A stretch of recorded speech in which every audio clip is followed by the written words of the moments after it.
Je pense qu'on a tous rêvé de pouvoir programmer son réveil à n'importe quelle heure, de pouvoir travailler de n'importe où dans le monde et surtout de ne pas avoir les contraintes classiques d'un taf en mode métro, boulot, dodo. Et tout ça bien sûr sans se priver, en vivant des aventures tous les jours et sans être constamment frustré parce qu'on ne peut pas s'acheter ça ou ça. Bon, en vrai c'est peut-être pas le rêve de tout le monde, mais moi en tout cas c'est mon objectif, pouvoir être libre de changer de pays du jour au lendemain, de prendre un billet d'avion pour aller dans un pays chaud lorsque c'est l'hiver ici par exemple, ça c'est vraiment le rêve. Le mode de vie de nomade digital, c'est quelque chose que beaucoup de monde aimerait obtenir, mais attention, je suis pas en train de dire qu'en un claquement de doigts, on peut arrêter l'école, quitter son boulot et prendre un billet d'avion sur un coup de tête pour partir à l'autre bout du monde. Du coup, c'est pour ça que moi, personnellement, je suis prêt à bosser comme un dingue tous les jours et même le week-end pour construire quelque chose qui me permette de vivre comme je veux, où je veux et surtout autant que je veux.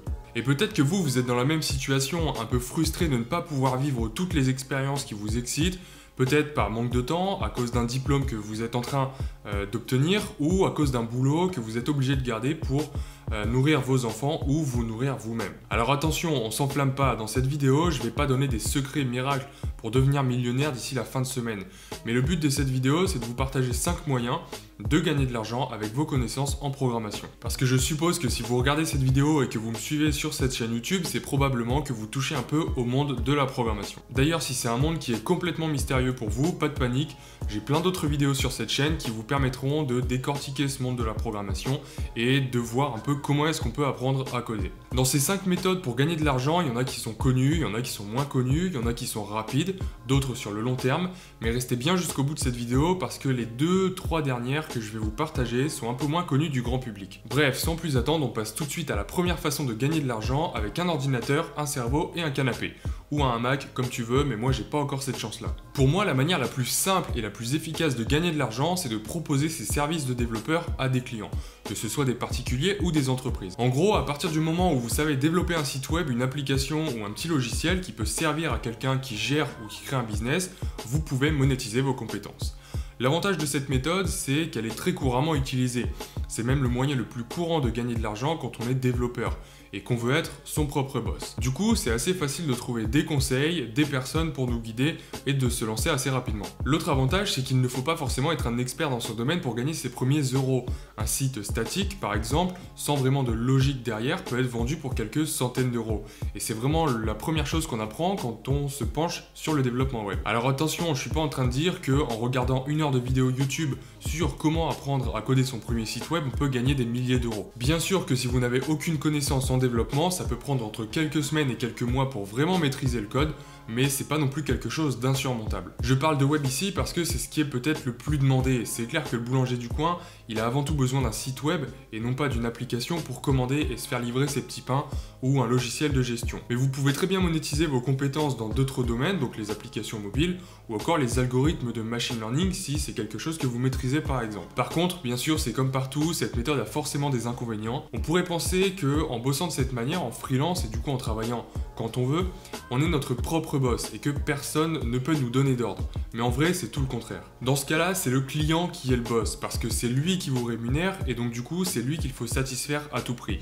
Et c'est clair qu'on ne peut pas comparer ça à un boulot de programmeur dans une grosse boîte, mais en fonction de votre personnalité et de vos besoins, c'est peut-être pas forcément ce qui vous convient le mieux. Un autre moyen de gagner de l'argent qu'on connaît tous, c'est la publicité. La télé est en train de mourir à cause d'une baisse drastique d'audience, ça on peut pas le nier, alors que les tarifs d'une pub sur une grosse chaîne restent constants. Du coup, les marques se tournent vers d'autres moyens.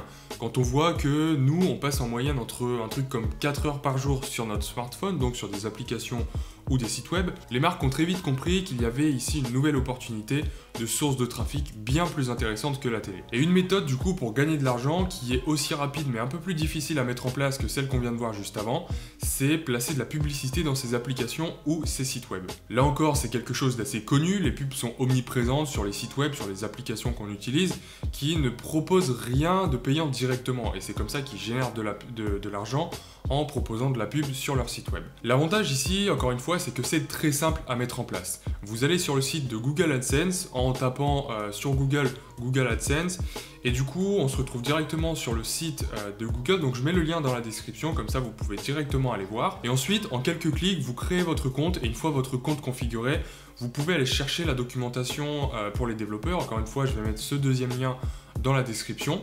Donc je vais vous montrer en même temps sur mon ordinateur, comme ça ce sera plus simple. Et du coup, la documentation Google est vachement bien faite, je trouve, et en plus elle est en français. Avec un minimum de connaissances en développement web, vous allez pouvoir donc mettre en place tous les types de pubs possibles sur votre site, donc que ce soit des pop-up ou des bannières, et commencer à générer entièrement vos premiers revenus en automatique grâce au trafic qui va venir sur votre site. L'inconvénient de cette méthode, c'est justement le trafic, ou plutôt la difficulté à acquérir du trafic. Il y a tellement de ressources maintenant sur internet que peu importe le domaine ou la niche dans laquelle vous êtes ou vous voulez vous lancer, que sans avoir même commencé, vous avez déjà un tas de concurrents. Mais une fois que vous êtes bien référencé sur Google, la machine est lancée et vous n'avez plus qu'à profiter de vos revenus automatiques. La troisième méthode pour gagner de l'argent assez rapidement, c'est de vendre ses formations. Alors, comme cette vidéo, elle tourne autour de la programmation, tout comme les vidéos qu'il y a sur ma chaîne, je vais spécifiquement parler des formations pour apprendre à coder, mais bien sûr, ça s'applique à n'importe quelle niche, car le business des formations, croyez-moi, est vraiment en train d'exploser en ce moment. Pourquoi vendre ces formations? Tout simplement parce que c'est un moyen de créer un business scalable. Ça veut dire tout simplement que peu importe le nombre de clients que vous allez avoir, la charge de travail sera quasiment la même. Et oui, parce qu'une formation, quand on la crée une seule fois et ensuite elle peut être vendue une fois ou 1000 fois. Et le monde de la programmation, c'est un monde en expansion. De plus en plus de monde a envie de justement pouvoir vivre ce mode de nomade ou tout simplement d'apprendre à coder. Et donc du coup, la demande est de plus en plus forte. Alors oui, c'est vrai qu'on peut trouver énormément de ressources gratuites sur Internet et je trouve ça vraiment génial, même si moi-même je vends des formations. Pourquoi? Parce que tout simplement les sites gratuits comme Open Classrooms ou les formations qui se vendent à des prix dérisoires comme sur Udemy par exemple, pour moi c'est pas vraiment des concurrents, tout simplement parce que sur le fond, ils vendent la même chose mais sur la forme, pas du tout. Alors certes, dans les formations que je vends, j'apprends à coder des applications iOS par exemple, tout comme les sites gratuits, mais ce que j'apporte avant tout c'est de la valeur ajoutée, que ce soit par des interviews, des exercices personnalisés, des différents supports de formation ou tout simplement des supports personnalisés. Donc si vous voulez vous lancer dans les formations, peu importe le domaine, allez-y, franchement je ne peux que vous conseiller. Ça demande un peu de pratique au début parce que quand on n'est pas habitué à s'enregistrer devant une vidéo, c'est vrai que c'est pas forcément facile, mais une fois qu'on a compris comment ça marchait, ça devient très facile de lancer un business comme ça. On a tous des expériences différentes, une pédagogie différente et donc un savoir différent à transmettre. Et c'est pour ça que moi j'ai lancé mes premières formations alors que je ne suis absolument pas un expert en programmation. C'est parce que de par mon expérience et de par les connaissances que j'ai acquises, de par ma pédagogie également, il y a forcément des personnes à qui je peux apporter de la valeur et ces personnes ne trouveront cette même valeur ajoutée nulle part ailleurs. La quatrième façon de gagner de l'argent sur internet avec ses compétences en programmation, ça peut être par exemple de développer des plugins WordPress, Shopify ou PrestaShop par exemple. Je pense qu'on connaît tous WordPress, mais pour ceux qui ne connaissent pas encore Shopify ou PrestaShop, ce sont probablement les deux plateformes les plus connues pour créer une boutique en ligne. Et le commerce en ligne se développe à une vitesse incroyable. Maintenant, tout vendeur se doit d'avoir une vitrine en ligne. Et du coup, forcément, les besoins vont également augmenter. Et ce qui fait que maintenant, développer un plugin pour les sites e-commerce ou WordPress, plus généralement, devient ultra rentable. Donc si vous vous connaissez un peu en développement web, vous n'aurez franchement pas de mal à utiliser ces outils mis à disposition par ces plateformes. Pour faire simple, vous tapez tout simplement plugin WordPress développeur ou la même chose pour Shopify et PrestaShop dans Google. Vous allez directement tomber sur leur page de documentation pour les développeurs avec des petits guides pour démarrer. Et honnêtement, c'est assez bien fait, on peut facilement créer des choses assez sympas très rapidement. Alors ici encore, l'inconvénient, cette méthode n'est pas parfaite, l'inconvénient c'est qu'il faut avoir une bonne idée et surtout la développer proprement. Ce qui franchement n'est pas forcément le plus facile. Mais c'est à double tranchant en fait, parce que soit vous pouvez passer des semaines à développer un plugin que vous pensez génial, très complet, qui sera incontournable pour pas mal de personnes et qu'au final personne ne l'achète. Ou alors vous développez un plugin qui va faire succès et dans ce cas-là le retour sur investissement est énorme. Si vraiment vous n'avez pas l'âme créative et que vous ne trouvez pas forcément d'idées pour laquelle des personnes seraient prêtes à payer, alors ce que je peux vous conseiller c'est tout simplement vous tourner vers la configuration de ce genre de site WordPress, Shopify ou PrestaShop. Vous avez juste besoin de maîtriser ces outils et ensuite vous pouvez proposer à des clients de faire la configuration, de monter ce genre de site contre une rémunération. Le cinquième moyen, mais pas le dernier, j'en garde un sixième bonus pour la fin de cette vidéo qui est un peu moins connu et qui peut rapporter gros. Celui-là, c'est de créer un service payant. À partir du moment où vous savez développer des applications mobiles, un site web, cette application peut être à votre portée. L'idée ici, c'est de créer un service, donc que ce soit une application ou un site web par exemple, qui ne vous rapportera pas d'argent grâce aux publicités, mais grâce à, contre un échange de paiement. L'avantage de cette méthode, c'est encore une fois qu'elle est scalable.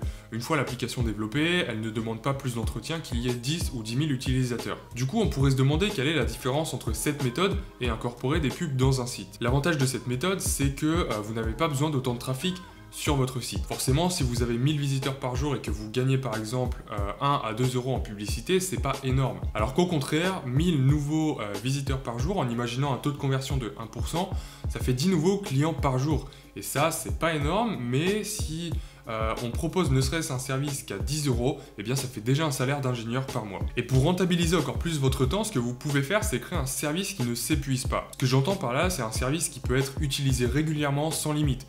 Des limites qui pourraient être par exemple du contenu limité ou alors un service qui propose un besoin qui répond à un service qui n'est pas éphémère. L'exemple typique, c'est les services de streaming ou de musique vidéo par exemple. Il existe tellement de vidéos sur YouTube qu'on ne pourra jamais consulter tout le catalogue. Et c'est pareil pour les sites de musique comme Deezer ou Spotify. Je pense aussi par exemple aux sites qui proposent des banques de musique pour les créateurs. En échange d'un abonnement par mois, forcément les créateurs vont toujours avoir besoin de nouvelles ressources et ils vont continuer à payer cet abonnement. Et du coup, si votre service ne s'épuise pas, ce que vous pouvez faire, c'est proposer un système de paiement par abonnement, ce qui vous assure des revenus beaucoup plus récurrents et en général beaucoup plus élevés que si vous proposez un service pour lequel on ne paye qu'une fois. Alors sinon, sans forcément passer par un abonnement, ça peut être également une application payante pour quelques euros ou une application freemium. Une application freemium, c'est une application gratuite, donc on peut utiliser sans dépenser un seul euro, mais dont certaines fonctionnalités sont réservées aux abonnements premium. Et ce système-là, ça permet d'attirer beaucoup plus d'utilisateurs et surtout d'en convaincre beaucoup plus. Et maintenant, le petit bonus pour la fin, je vous l'avais promis en fin de cette vidéo, c'est la 6e technique, c'est de trouver un moyen d'automatiser une tâche qui peut être rémunérée. Concrètement, qu'est-ce que ça veut dire? C'est tout simplement comme embaucher quelqu'un pour faire un travail à sa place, mais à la place d'embaucher quelqu'un, puisque ça coûte de l'argent, on va créer un programme qui va le faire à notre place. Bon, dit comme ça peut paraître un peu vague, mais ce que je vais faire, c'est prendre un exemple concret.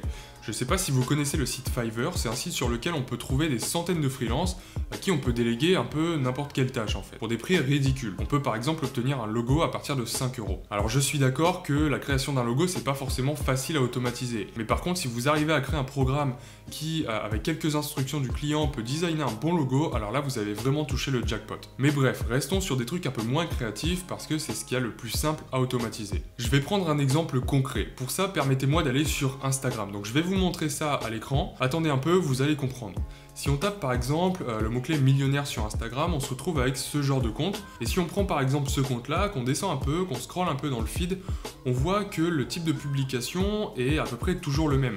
Alors que ce compte-là a atteint des abonnés, une somme d'abonnés qui est assez conséquente et du coup qui après peut être monétisée. Mais c'est pas la question ici. Tout ça pour dire que si on regarde le contenu, on se rend compte, le contenu de ce compte, on se rend compte que la création de ce contenu peut être assez facilement automatisée. Et là vous allez me demander, mais quel est le rapport avec cette vidéo? Et bien justement, si on retourne sur Fiverr, on se rend compte que pour 5 € à peine, on peut commander 100 photos du même genre que ce qu'on vient de voir sur Instagram, avec notre propre logo et des citations personnalisées. Et franchement, est-ce que la création de ce genre de contenu ne peut pas être automatisée? Honnêtement, en quelques lignes de Python par exemple, on peut ajouter un filtre noir, une citation et un logo sur une image. Tout ça pour dire qu'en un clic, vous lancez votre script, ça mouline pendant 5 minutes, et ensuite vous avez vos 100 images que vous revendez sur Fiverr 5 €. Tout ça pour dire que si vous trouvez un bon produit à vendre et que surtout vous arrivez à l'automatiser, à automatiser sa création facilement, avec 20 clients par exemple et 3 clics pour lancer le script, vous venez déjà de gagner 100 €. C'est quand même pas mal pour un truc qui prend à peine plus de temps que déverrouiller son iPhone. Donc voilà, j'espère que cette vidéo vous a motivé à vous lancer dans un projet pour gagner vos premiers revenus en ligne juste avec votre ordinateur. Et qui sait, c'est peut-être le début de la vie dont vous rêviez depuis tellement longtemps. Du coup, dites-moi dans les commentaires ce que vous allez mettre en place, et puis si vous avez d'autres idées pour gagner de l'argent en programmant sur internet, ça pourra toujours servir aux autres.